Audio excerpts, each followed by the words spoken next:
तेरा बाप और उसकी पहली आयत से खुदावंद के हुजूर तलावत करेंगे।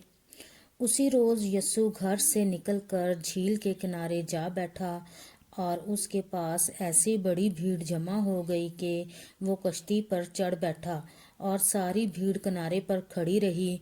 और उसने उनसे बहुत सी बातें तमसीलों में कहीं कि देखो, एक बोने वाला बीज बोने निकला और बोते वक्त कुछ दाने राह के किनारे गिरे और परिंदों ने आकर उन्हें चुग लिया, और कुछ पथरीली ज़मीन पर गिरे जहां उनको बहुत मिट्टी ना मिली और गहरी मिट्टी ना मिलने के सबब से जल्द उग आए।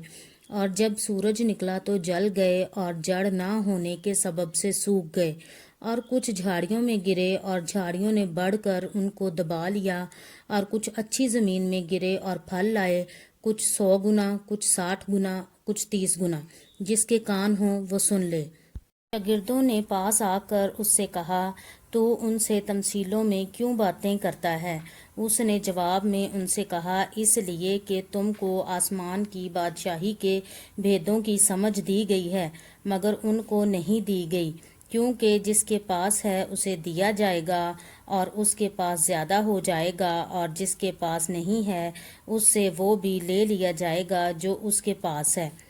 मैं उनसे तमसीलों में इसलिए बातें करता हूँ कि वो देखते हुए नहीं देखते और सुनते हुए नहीं सुनते और नहीं समझते। और उनके हक में यसाया की ये पेशगोई पूरी होती है कि तुम कानों से सुनोगे पर हरगिज़ ना समझोगे, और आँखों से देखोगे पर हरगिज़ मालूम ना करोगे। क्योंकि इस उम्मत के दिल पर चर्बी छा गई है और वो कानों से ऊंचा सुनते हैं और उन्होंने अपनी आंखें बंद कर ली हैं, ता ऐसा ना हो कि आंखों से मालूम करें और कानों से सुनें और दिल से समझें और रिजू लाएं और मैं उनको शिफा बख्शूं। लेकिन मुबारक हैं तुम्हारी आंखें इसलिए कि वो देखती हैं और तुम्हारे कान इसलिए कि वो सुनते हैं। क्योंकि मैं तुमसे सच कहता हूँ कि बहुत से नबियों और रास्तबाजों को आरजू थी कि जो कुछ तुम देखते हो देखें मगर ना देखा, और जो बातें तुम सुनते हो सुने मगर ना सुनी। बस बोने वाले की तमसील सुनो।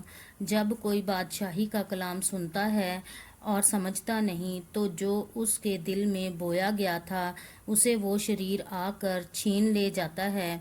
ये वो है जो राह के किनारे बोया गया था। और जो पथरीली ज़मीन में बोया गया, ये वो है जो खुदा का कलाम सुनता है और उसे फिलफौर खुशी से कबूल कर लेता है, लेकिन अपने अंदर जड़ नहीं रखता बल्कि चंद रोज़ा है। और जब कलाम के सबब से मुसीबत या जुल्म बरपा होता है तो फिलफौर ठोकर खाता है। और जो झाड़ियों में बोया गया, ये वो है जो कलाम को सुनता है और दुनिया की फ़िक्र और दौलत का फ़रेब उस कलाम को दबा देता है और वो बेफल रह जाता है। और जो अच्छी ज़मीन में बोया गया, ये वो है जो कलाम को सुनता और समझता है और फल भी लाता है। कोई 100 गुना फलता है, कोई 60 गुना, कोई 30 गुना।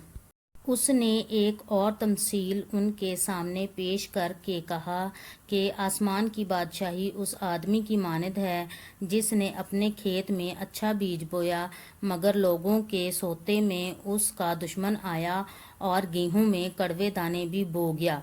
बस जब पत्तियां निकलीं और बालियां आईं तो वो कड़वे दाने भी दिखाई दिए। नौकरों ने आकर घर के मालिक से कहा, ऐ खुदावंद, क्या तूने अपने खेत में अच्छा बीज ना बोया था? उसमें कड़वे दाने कहाँ से आ गए? उसने उनसे कहा, ये किसी दुश्मन का काम है।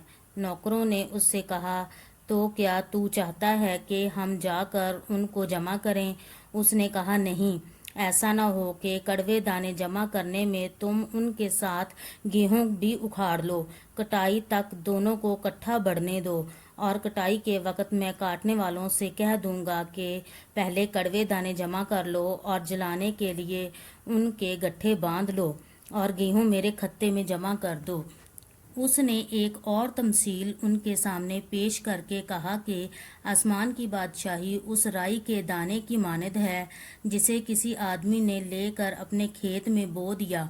वो सब बीजों से छोटा तो है, मगर जब बढ़ता है तो सब तरकारियों से बड़ा और ऐसा दरख्त हो जाता है कि हवा के परिंदे आकर उसकी डालियों पर बसेरा करते हैं। اس نے ایک اور تمثیل ان کو سنائی کہ آسمان کی بادشاہی اس خمیر کی مانند ہے جسے کسی عورت نے لے کر 3 پیمانہ آٹے میں ملا دیا اور وہ ہوتے ہوتے سب خمیر ہو گیا۔ یہ سب باتیں یسوع نے بھیڑ سے تمثیلوں میں کہیں اور بغیر تمثیل کے وہ ان سے کچھ نہ کہتا تھا، تاکہ جو نبی کی معرفت کہا گیا تھا وہ پورا ہو کہ میں تمثیلوں میں اپنا منہ کھولوں گا، میں ان باتوں کو ظاہر کروں گا جو بنائے عالم سے پوشیدہ رہی ہیں۔ اس وقت وہ بھیڑ کو چھوڑ کر گھر میں گیا اور اس کے شاگردوں نے اس کے پاس آ کر کہا کہ کھیت کے کڑوے دانوں کی تمثیل ہمیں سمجھا دے۔ اس نے جواب میں کہا کہ اچھے بیج کا بونے والا ابن آدم ہے اور کھیت دنیا ہے، اور اچھا بیج بادشاہی کے فرزند اور کڑوے دانے اس شریر کے فرزند ہیں۔ جس دشمن نے ان کو بویا وہ ابلیس ہے، اور کٹائی دنیا کا آخر ہے اور کاٹنے والے فرشتے ہیں۔ پس جیسے کڑوے دانے جمع کیے جاتے اور آگ میں جلائے جاتے ہیں، ویسے ہی دنیا کے آخر میں ہوگا۔ ابن آدم اپنے فرشتوں کو بھیجے گا اور وہ سب ٹھوکر کھلانے والی چیزوں اور بدکاروں کو اس کی بادشاہی میں جمع کریں گے اور ان کو آگ کی بھٹی میں ڈال دیں گے، وہاں رونا اور دانت پیسنا ہوگا۔ اس وقت راست باز اپنے باپ کی بادشاہی میں آفتاب کی مانند چمکیں گے۔ جس کے کان ہوں وہ سن لے۔ آسمان کی بادشاہی کھیت میں چھپے خزانہ کی مانند ہے جسے کسی آدمی نے پا کر چھپا دیا اور خوشی کے مارے جا کر جو کچھ اس کا تھا بیچ ڈالا اور اس کھیت کو مول لے لیا۔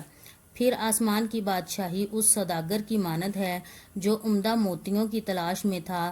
جب اسے ایک بیش قیمت موتی ملا تو اس نے جا کر جو کچھ اس کا تھا سب بیچ ڈالا اور اسے مول لے لیا۔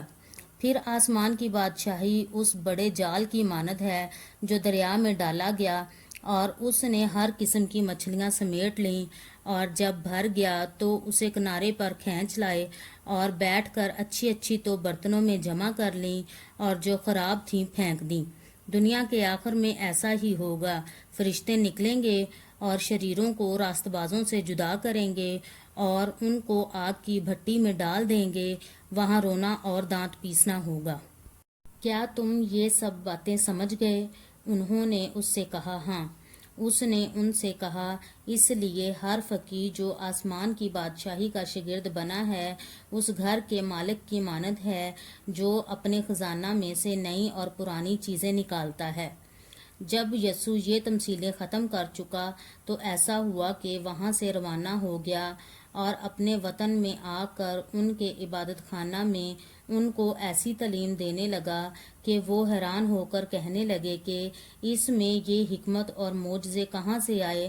کیا یہ بڑھئی کا بیٹا نہیں، اور اس کی ماں کا نام مریم اور اس کے بھائی یعقوب اور یوسف اور شمعون اور یہودا نہیں، اور کیا اس کی سب بہنیں ہمارے ہاں نہیں؟ پھر یہ سب کچھ اس میں کہاں سے آیا؟ اور انہوں نے اس کے سبب سے ٹھوکر کھائی۔ مگر یسوع نے ان سے کہا کہ نبی اپنے وطن اور اپنے گھر کے سوا اور کہیں بے عزت نہیں ہوتا، اور اس نے ان کی بے اعتقادی کے سبب سے وہاں بہت سے معجزے نہ دکھائے۔ پاک کلام کے پڑھے سنے سمجھے جانے پر خدا ان کی خاص برکت ہو، آمین۔